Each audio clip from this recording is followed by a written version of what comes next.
Los alumbrados aparecen en los umbrales del Siglo de Oro, y el Siglo de Oro español es tremendamente interesante tanto por su creatividad como por su rebeldía. Además, la situación en ese momento es muy compleja.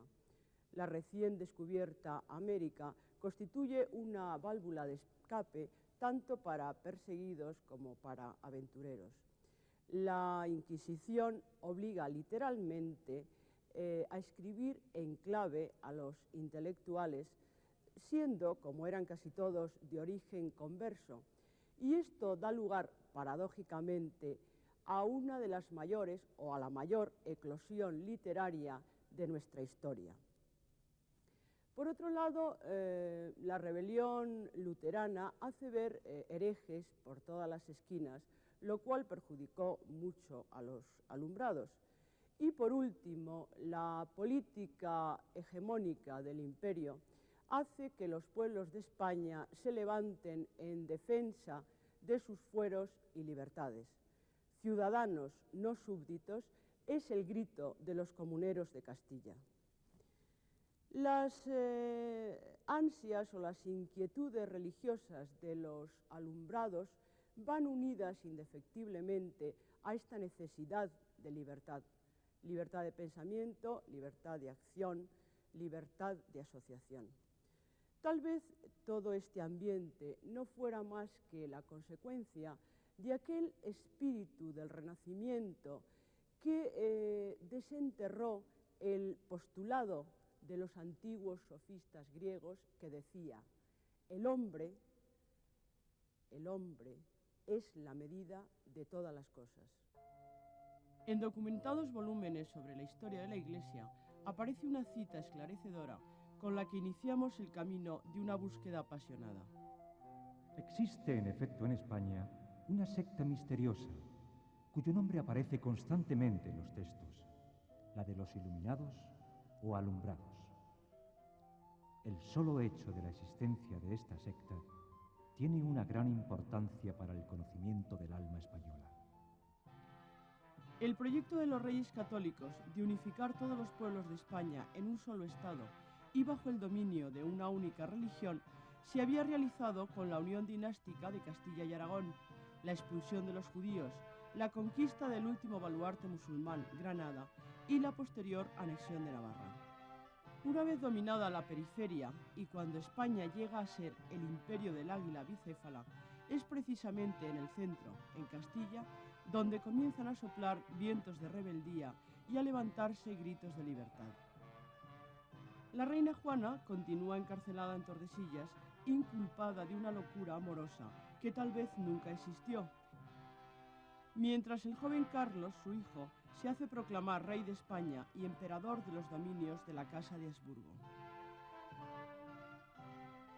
En tono triunfal y rodeado por un sinfín de cortesanos y administradores flamencos, se empeñaba Carlos en gobernar España sin tener en cuenta las estructuras políticas de los fueros y libertades adquiridas de sus pueblos. Olvidaba que en Castilla aún se hacía distinción entre rey y reino, como las dos partes contratantes de un sistema de gobierno en el que el reino estaba en manos de las comunidades. Sus ínfulas imperiales consiguieron que el 25 de septiembre de 1520 los comuneros, representantes de un gran número de ciudades y constituidos en Junta General, se comprometieran a defender en común las libertades de Castilla. En Tordesillas, a la sombra de la torre vigía de Doña Juana, su juramento como procuradores del reino se formuló por mandamiento de la reina Nuestra Señora. Y en las Cortes de Valladolid de 1518, los procuradores le recuerdan al rey que nuestro mercenario es y que si se le pagan tributos es en concepto de salario para cumplir con sus funciones. Pero el rey, haciendo caso omiso de estas cuestiones, consiguió una votación favorable en las Cortes para aplicar un sistema de tributos según sus intereses, considerando como súbditos a quienes se consideraban ciudadanos.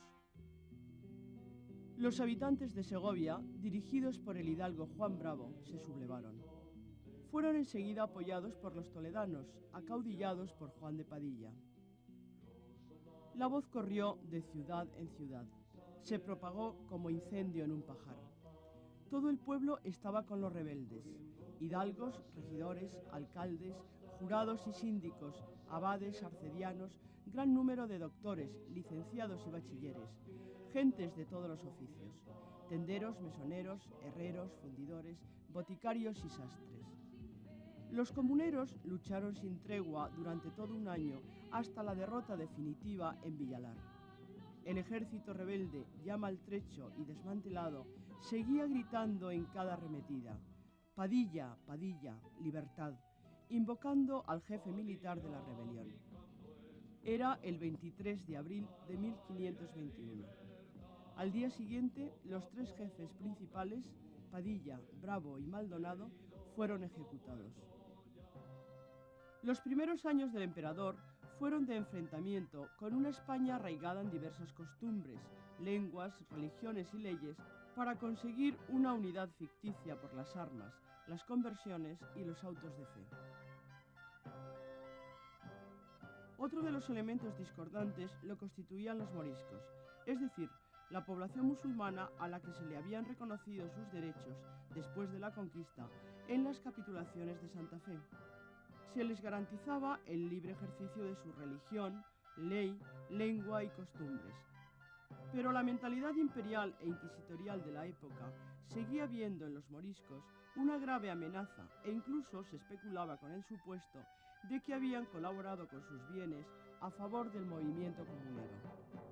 Es entonces cuando se publica el primer edicto de expulsión de los moriscos, aunque la salida definitiva tuvo lugar en 1614, durante el reinado de Felipe III. Por la misma época, en 1525, aparecen documentos de capital importancia recogidos en el edicto de la Inquisición de Toledo, en los cuales se critica y se comenta, se censura definitivamente, las posiciones doctrinales de la secta, de la nueva secta, de los alumbrados o iluminados.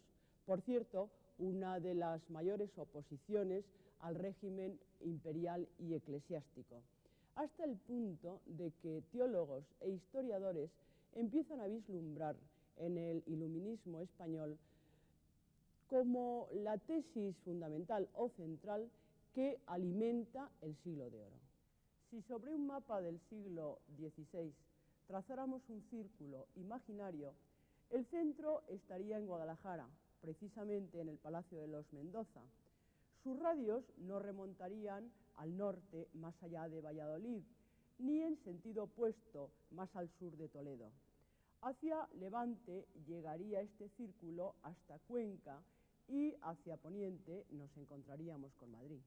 Esta sería la demarcación geográfica estricta donde se engendra y actúa la secta de los alumbrados, aunque posteriormente hubiera manifestaciones tardías en diversos territorios. La cultura humanista del Renacimiento penetraba en España gracias fundamentalmente a nuestra vinculación con Italia. Fue Antonio de Nebrija el indiscutible abanderado de esta corriente desde su cátedra de Salamanca y posteriormente de Alcalá, tras una prolongada estancia en las tierras de Dante.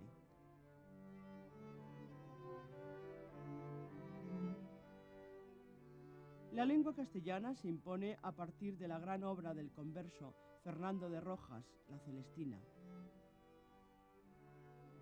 El almirante Enríquez inauguraba la institución del mecenazgo, trayendo de Italia a Lucio Marineo Sículo, ejemplo seguido por el conde de Tendilla respecto a Pedro Mártir de Anglería.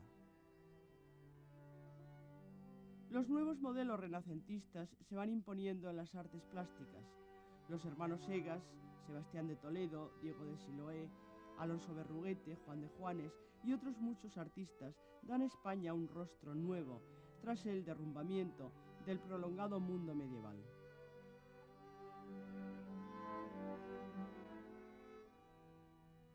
Confesor de la reina Isabel, provincial de los franciscanos de Castilla, arzobispo de Toledo, primado de España, inquisidor general desde 1507, el cardenal Jiménez de Cisneros, que muere al deponer su cargo de regente en manos de Carlos de Gante, constituye el predecesor más autorizado del movimiento religioso e intelectual que cristalizará más tarde en la llamada Contrarreforma o respuesta española a la Reforma de Lutero.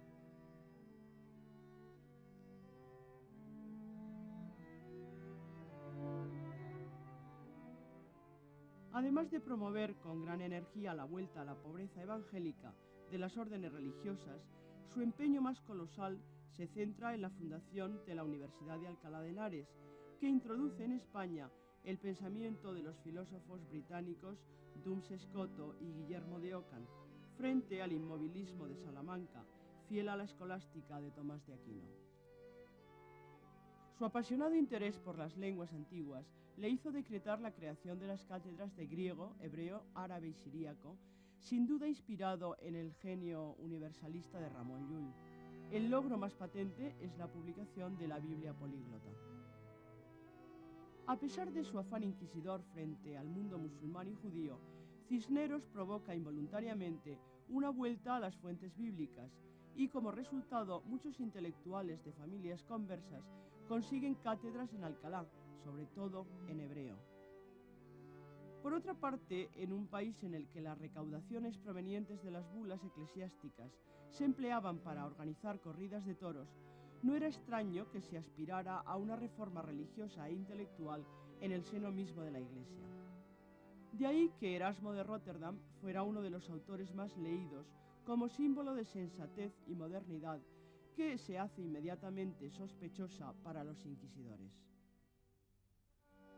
Frente a las inquietudes intelectuales y de renovación, la hipocresía es el rasgo sociológico fundamental que encuentran en España los viajeros europeos. Parecería que la justificación de la vida misma dependiera de ser cristiano viejo, es decir, de no tener sangre musulmana o judía, y del honor, el cual será exaltado por Lope de Vega e ironizado y criticado por Cervantes. Ya Alfonso el Sabio, en el Código de las 7 Partidas, escribe: el honor es loor, reverencia o consideración que el hombre gana por su virtud o buenos hechos, mas aunque la honra se gana por actos propios, depende de actos ajenos, de la estimación o la fama que otorgan los demás. El infamado, aunque no haya culpa, muerto es en cuanto al bien y a la honra de este mundo. En todos estos ambientes religiosos, políticos, artísticos e intelectuales, y en los movimientos reformistas y de defensa de las libertades, comuneros, erasmistas y alumbrados, nos encontramos con el protagonismo de los conversos.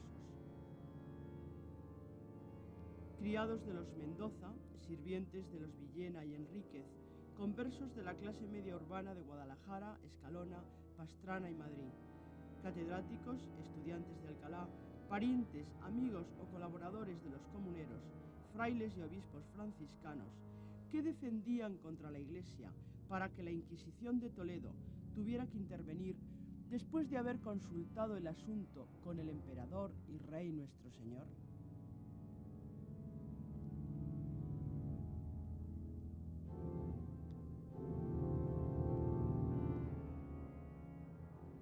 Escalona, domingo 18 días de diciembre de 1524.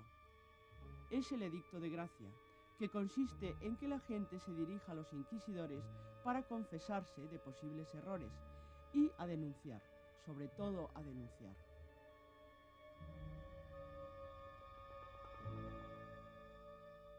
Nunca pudo imaginarse Mari Núñez, criada de doña Mencía de Mendoza, que sus chismes iban a encartar a personajes tan relevantes como al escritor Valdés, el obispo Cazalla, el impresor de las obras de Erasmo Eguía, el catedrático Vergara, el fundador Íñigo de Loyola, el predicador Juan de Ávila o el arzobispo Carranza.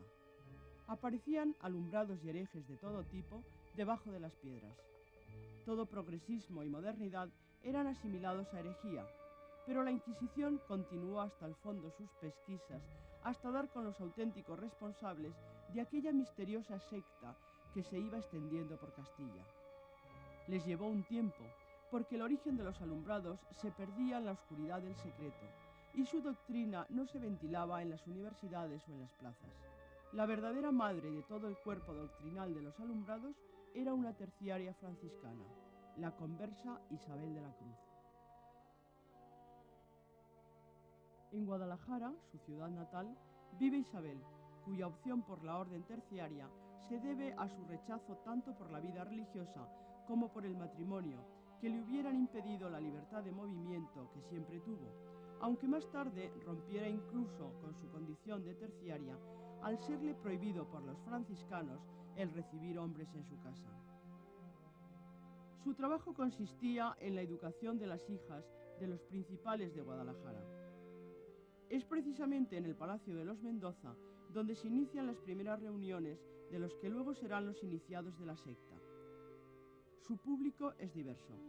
Por un lado, ciertos franciscanos dados al recogimiento, como Fray Francisco Ortiz, que vive prácticamente en concubinato con Francisca Hernández, una beata de Valladolid, famosa por sus éxtasis y visiones, y de cuya relación místico-íntima no estuvo libre ni el mismo Cisneros. También pertenece a este grupo el obispo Juan de Cazalla, confesor de Cisneros y promotor de la secta. Igualmente, Francisco de Osuna, maestro del recogimiento y cuyo abecedario sería el libro de cabecera de Teresa de Jesús. Por otro lado, grandes señores pertenecientes a ilustres familias de Castilla que dan albergue y mecenazgo a la secta. Los más comprometidamente vinculados al movimiento fueron el Marqués de Villena, la Casa de los Mendoza y el Almirante Enríquez. Y por último, estudiantes y profesores de la Universidad de Alcalá. Un antiguo paje del Marqués de Villena en el Palacio de Escalona, Juan de Valdés, será el más brillante e intelectual expositor de la filosofía iluminista. El joven paje, luego famoso escritor e ilustre hereje, estudia en Alcalá.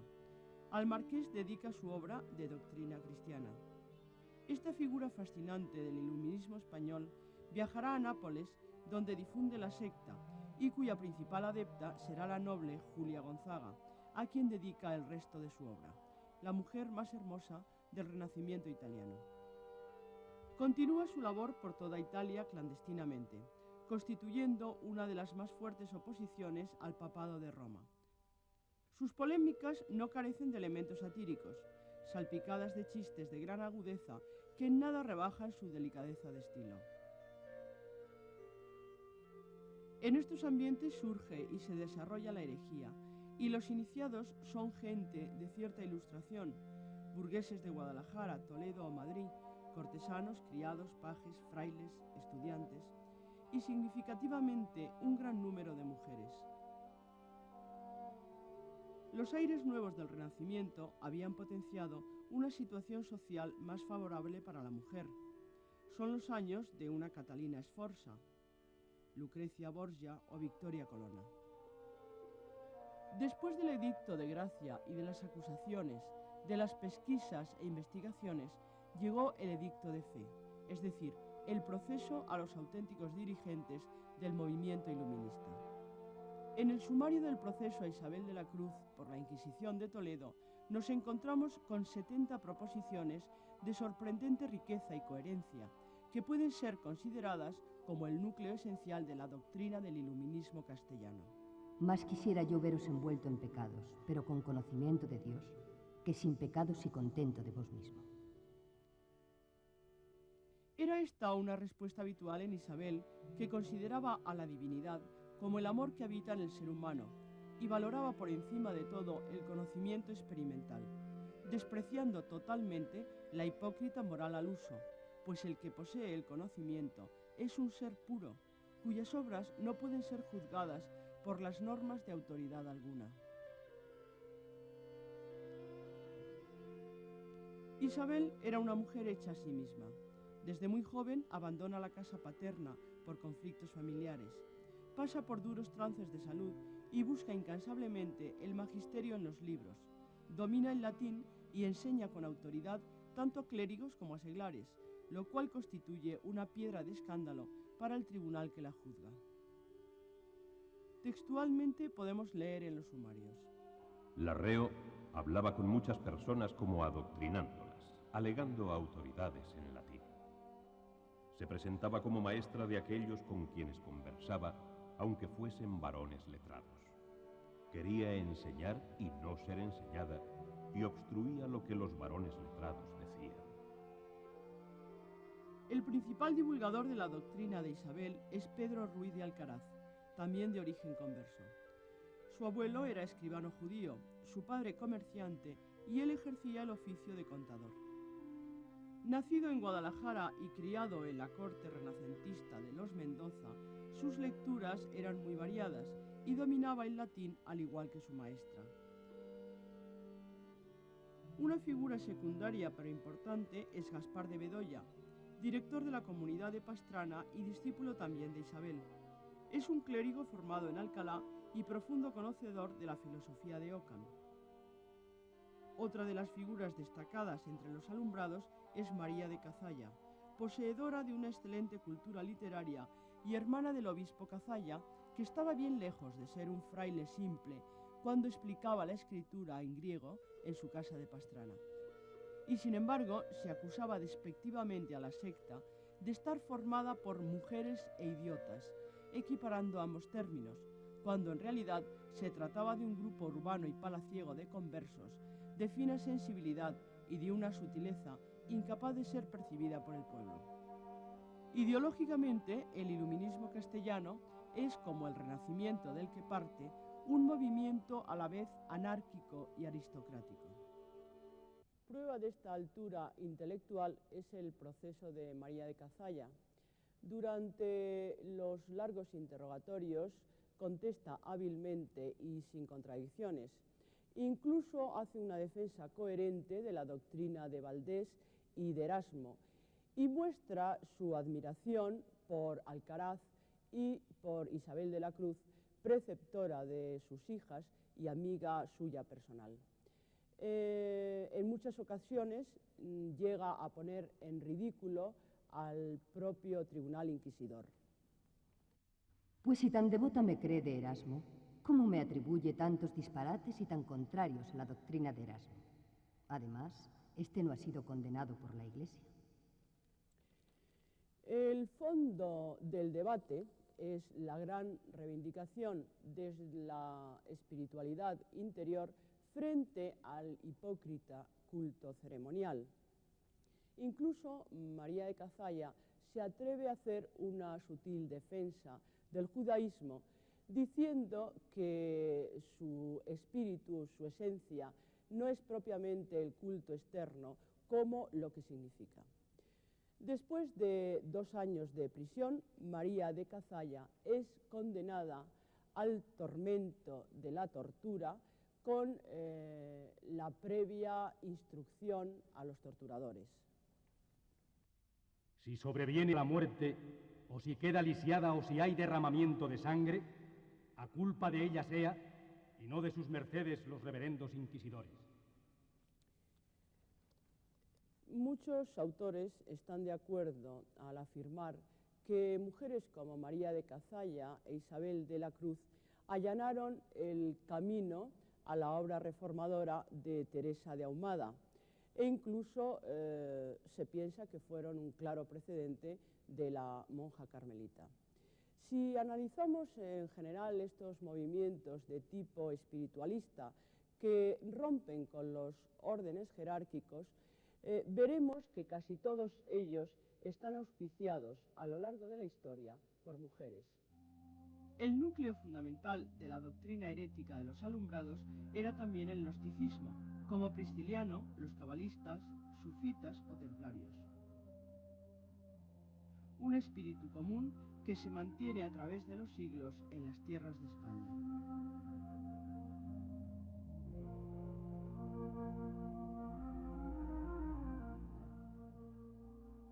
La cultura en torno a Toledo no era solo un sincretismo, muy semejante al que da lugar a la obra de Dionisio en Siria en el siglo V, sino que ese sincretismo tiende a disgregarse con la implantación de una política uniformadora e imperialista. Eso hace que los conversos, el grupo más amenazado, proclamen una mística sectaria y de repliegue. El tema central del iluminismo no es Dios, sino el hombre, pero eso sí, un hombre aspirando a ser Dios, es decir, un enamorado de la utopía. Y la utopía entonces se llamaba libertad. Eso es precisamente lo que inquieta tanto al imperio como a la Iglesia. No la práctica del desorden, que era moneda corriente en aquella época, sino su justificación teórica. Además, lo común o lo característico de la ética castellana era reducir toda la moral e incluso el orden cósmico a la represión sexual. Y por tanto, la aspiración de libertad de los alumbrados o iluminados va unido siempre a un mito de tipo erótico. Por ello que la acusación de libertinos y libertarios sea algo a lo que estén siempre condicionados esta secta de los iluminados o de los alumbrados. Pero ellos no responden con una razón a otra razón, sino que su único argumento es el de pruebe y verá, ya que toda su filosofía se basa en una práctica, en una experiencia. De ahí que su lenguaje sea siempre simbólico o paradójico. Para ellos, los textos sagrados son siempre mensajes en clave que hay que interpretar, o bien oráculos que hay que descifrar en su sentido más oculto. Iconoclastas, antisacramentales, holgazanes y lujuriosos son los apelativos usados para definir a los alumbrados, pues su teoría es cualquier cosa menos una teoría de la cruz. Los alumbrados se oponían a cualquier forma externa adoptada por la Iglesia Católica, desde los sacramentos a las obras aparentes de caridad, pasando por las bulas y las procesiones, las imágenes o el agua bendita.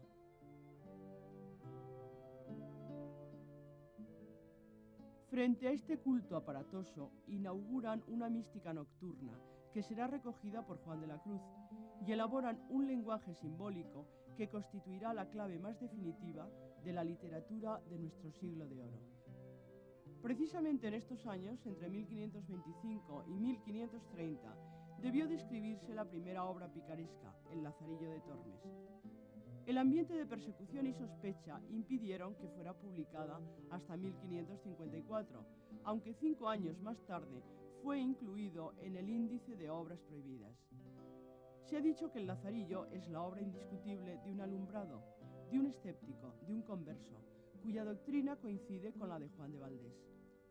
En realidad, en ella no se trata de las desventuras de un muchacho que se gana la vida a través de las 1000 formas picarescas que inspira el hambre, sino de una crítica satírica de la honra y de la sociedad clerical en las figuras del fraile de la Merced, el clérigo de Maqueda, el buldero, el capellán y el arcipreste, cuyas motivaciones corresponden invariablemente a lujuria o avaricia. Su intención simbólica o de doble sentido puede ya apreciarse en el prólogo cuando leemos. Pues podría ser que alguno que la lea haya algo que le agrade, y a los que no ahondaran tanto les deleite. En esta cita pueden distinguirse perfectamente las dos lecturas o sentidos con los que puede ser leída la obra. A esto se añade el anonimato del autor, que encarna irónicamente la figura de Lázaro. Pero la cima del doble sentido, o la doble lectura, la alcanza Miguel de Cervantes, cuya vida transcurre entre los reinados de Felipe II y Felipe III. Él también aspira a la doctrina valdesiana de escribir como se habla. Él también sabe que el panteón de los santos romanos no es más que la sustitución del Olimpo de todos los dioses paganos, o que las fiestas a las vírgenes españolas también es una reminiscencia o una sustitución de aquellos cultos de Isis y de Venus, por ejemplo, que han sido transferidos a la Virgen María. Pero, sin embargo, contra el culto que más arremete es contra el culto de Santiago o don Diego Matamoros, ya que para él es el símbolo de una España intransigente y obcecada con el ideal caballeresco cristiano. Américo Castro descubre en Cervantes esa necesidad de conciliar la libertad de expresión y las ideas ortodoxas, en una dialéctica tan sutil que Castro llega a calificarla como de sublime hipocresía. Cervantes realmente se conduele con su época, se conduele con el dolor de los moriscos recién expulsados, o se ríe de la prebenda de ser cristiano viejo que Sancho lleva tan a gala. Realmente a Cervantes, además de todo esto, lo que más le duele, lo que más añora es la liberalidad de otros países. Pero la liberalidad no era posible en el imperio. A partir de la victoria de Pavía contra el rey francés Francisco I, la misión providencial del emperador se afirmaba oficialmente por su cancillería. Se soñaba con la hegemonía encarnada en un monarca, un imperio y una espada. Pero los alumbrados aspiraban a utopías que nada tenían que ver con imperialismos ni mesianismos. Esa actitud les diferencia y separa radicalmente tanto de los erasmistas que sueñan con el imperio de la paz cristiana como de los franciscanos visionarios y su mesiánica conquista de la Nueva Jerusalén. La auténtica aspiración de los alumbrados era la libertad. Para ellos no existían jerarquías, ni eclesiásticas ni civiles. Solo Dios y el hombre.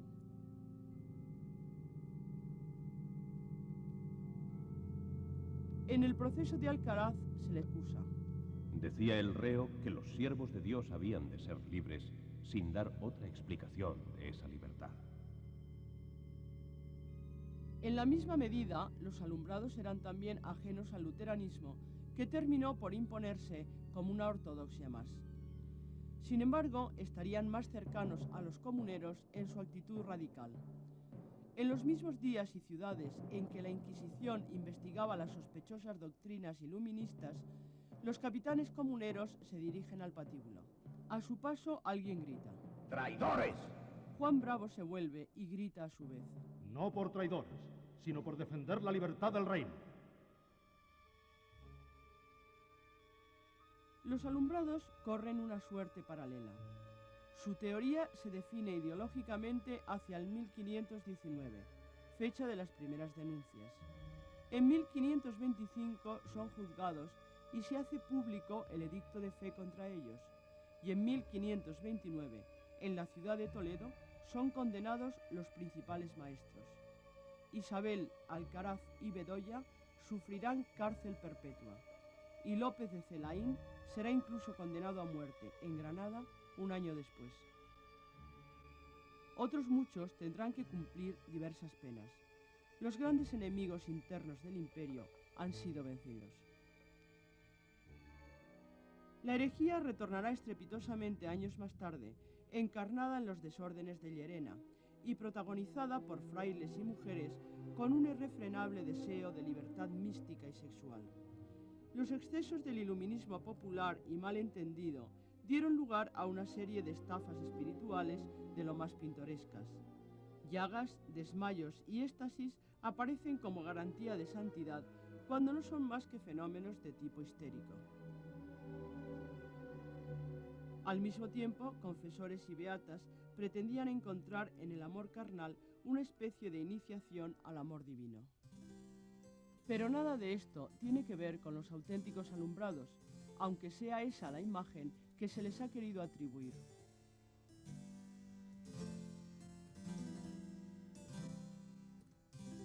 En la auténtica línea de seriedad y profundidad destacará posteriormente el aragonés Miguel de Molinos, que a través de la exploración del mundo afectivo desemboca en una filosofía nihilista y contemplativa como medio para alcanzar la felicidad en una especie de nirvana. De todos modos, es muy posible que los alumbrados sobreviviesen a sus guías espirituales y que sus conventículos pervivieran con más precauciones. No encontramos nunca alumbrados aislados, como tampoco multitud de ellos, pues su política no se basaba en un proselitismo de masas. Su intención no es la de divulgar el misterio, y el secretismo que se les atribuye consistía tanto en una iniciación metodológica o experimental como en una precaución antipolicíaca. No podía ser de otro modo en una España en la que por Cuaresma se proclamaba un edicto de fe en la plaza pública de cada ciudad importante. El texto invitaba a los vecinos a delatar a cualquier persona que haya dicho o creído algunas opiniones o palabras heréticas, sospechosas, erróneas, temerarias, malsonantes, escandalosas o blasfemias hereticales contra Dios nuestro Señor y su santa fe católica. O si alguno hubiera dicho alguna cosa en favor de la ley muerta de Moisés de los judíos, o hecho ceremonia de ella o de la malvada secta de Mahoma, o de la secta de Lutero y sus secuaces, o hubiera leído el Corán o Biblias en romance u otros libros reprobados por la censura, publicada por el Santo Oficio de la Inquisición.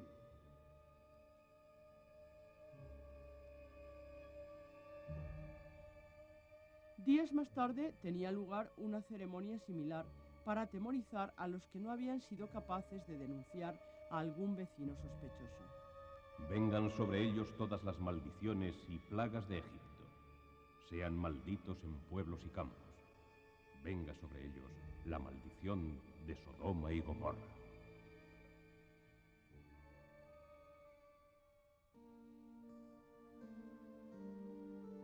El emperador languidecía y el imperio se hacía fuerte. En el monasterio Jerónimo de Yuste, con las comodidades y placeres de un gran señor, entre cuadros de Tiziano y arropado por el silencio de los claustros, Carlos de Gante agonizaba. Con él moría un tiempo de historia en una España de inquisidores y herejes, de comuneros y pícaros, de hogueras y conquistas. Tampoco fue posible la libertad.